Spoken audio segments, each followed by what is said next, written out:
Promax Combustion. Fire done safely. Hello everyone, and welcome to Promax University. This is the second module in our Combustion 101 series discussing the physics of flammability. Before we dive into too much detail, it's important to point out that all of our presentations are geared towards industrial combustion applications. Although the flammability of materials is an extremely broad topic, we're going to centralize our discussion around three main points. 1. The adiabatic flame temperatures obtained when burning typical hydrocarbons. 2. The lower and upper explosive limits of fuel-air mixtures. And 3. Flame velocities. The adiabatic temperature is the theoretical maximum temperature that is attained via the oxidation of a fuel. This mathematical maximum ignores all losses to the surroundings and assumes that all available energy is absorbed by the combustion process. Now let's look back at one of the most common hydrocarbon combustion processes we discovered in Module 1, the burning of methane with oxygen. The chemical formula for the combustion of methane shows 1 molecule of methane and 2 molecules of oxygen yields 1 molecule of carbon dioxide, 2 molecules of water vapor, and heat. The heat produced by this reaction generates an adiabatic flame temperature of 5,120 degrees Fahrenheit. So why is the adiabatic temperature of methane and oxygen limited to 5,120 degrees Fahrenheit? First, the fuel and oxidizer are supplied at 70 degrees Fahrenheit. All of the heat available from the combustion process is absorbed by the carbon dioxide and water vapor molecules. Now remember the concept of enthalpy of formation from Module 1? Well, above 5,120 degrees, the carbon dioxide and water molecules dissociate and reform into basic elements. The dissociation process steals energy from the combustion products. Eventually, an equilibrium is reached between the energy produced from oxidation and the energy absorbed by the dissociation mechanisms. For methane and oxygen, this energy balance, or equilibrium, is attained at 5,120 degrees Fahrenheit. In the real world, why do we never attain the adiabatic flame temperature? There are three main reasons that explain what one sees in the field versus what is calculated in the classroom. First and foremost, most combustion processes use air as the main oxidizer instead of pure oxygen. Given that air is only 21% oxygen, this implies that 79% of its composition simply tags along for the ride with no benefit to the combustion process. All of these extra molecules absorb heat and lower the ultimate temperature of the combustion products. The second reason for lower than adiabatic temperatures is that real-life burners rarely burn at stoichiometric ratio. Although stoichiometric sounds like a complicated word, it simply means having the perfect amount of oxygen for a given amount of fuel. Burners that operate with lean ratios, meaning too much air when compared to stoichiometric, never attain adiabatic temperatures because not all of the oxygen molecules come into contact with fuel molecules. The oxygen simply runs through the process, adding no energy to the combustion products. Burners that operate with rich ratios, meaning too much fuel when compared to stoichiometric, never attain adiabatic temperatures because not all of the fuel is oxidized and the energy stored within its molecular bonds is never released into the combustion process. The third main reason for never attaining adiabatic temperatures is that industrial processes live in the real world. Energy is lost to sound, light, and most importantly, the surroundings.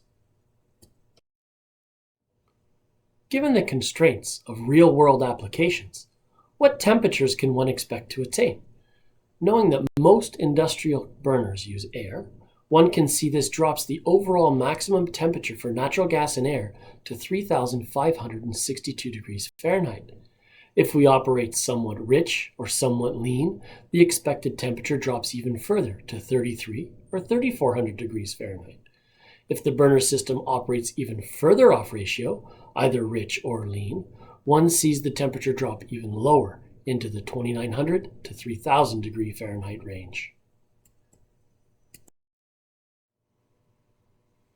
It should be obvious now that the flame temperatures developed within the combustion process are highly dependent on the ratio of fuel and air supplied to the burner.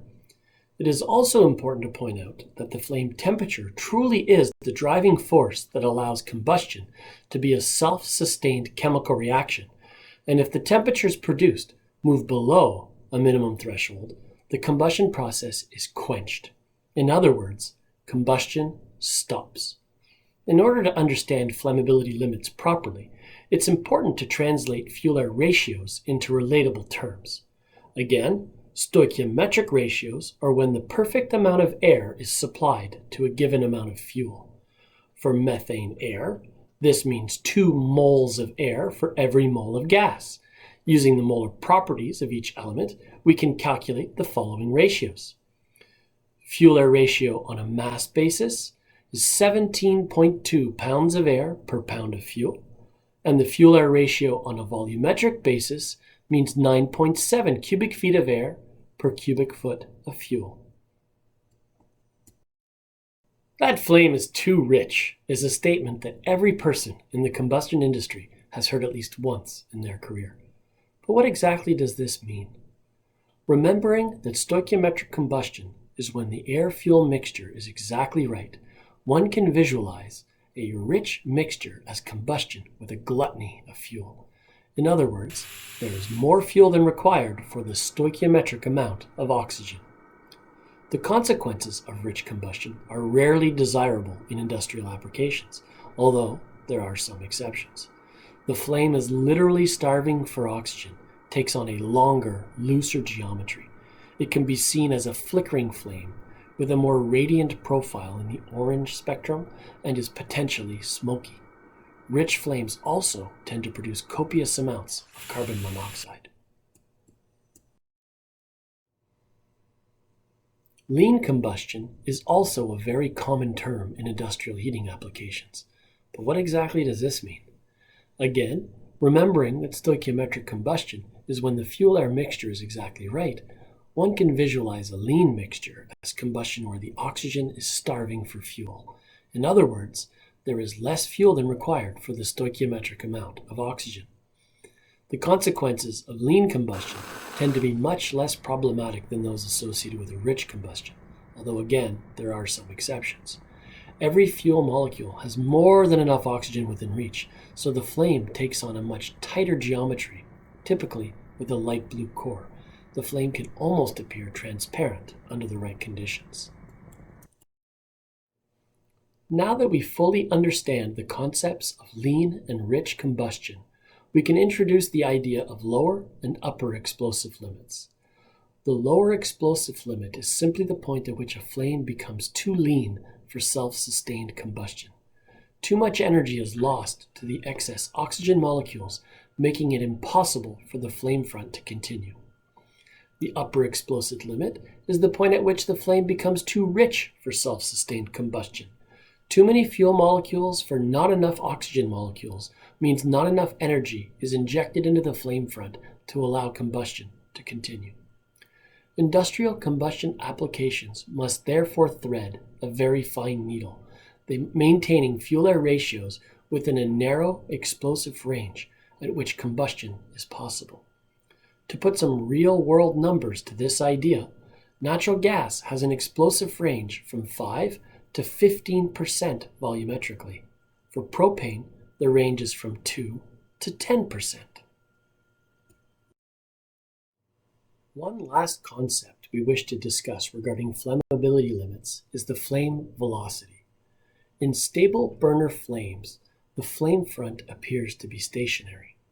The flame stands still on the burner head because the flame is moving towards the burner at the same speed that the fuel-air mixture is moving out of the burner. If the fuel-air mixture moves too quickly, the flame will blow out. If the fuel-air mixture does not move quickly enough, a flame flashback can occur. Many variables affect the overall flame velocity, including pressure, temperature, fuel type, fuel-air mixture, turbulence, overall mixing, and the cooling effects from the surroundings. Looking solely at fuel-air mixture, the chart at right shows burning stoichiometrically or slightly rich yields the peak laminar flame velocity. For methane, This peak laminar flame velocity is around 40 centimeters per second. So, what have we learned? Adiabatic temperature is the maximum temperature attained via combustion.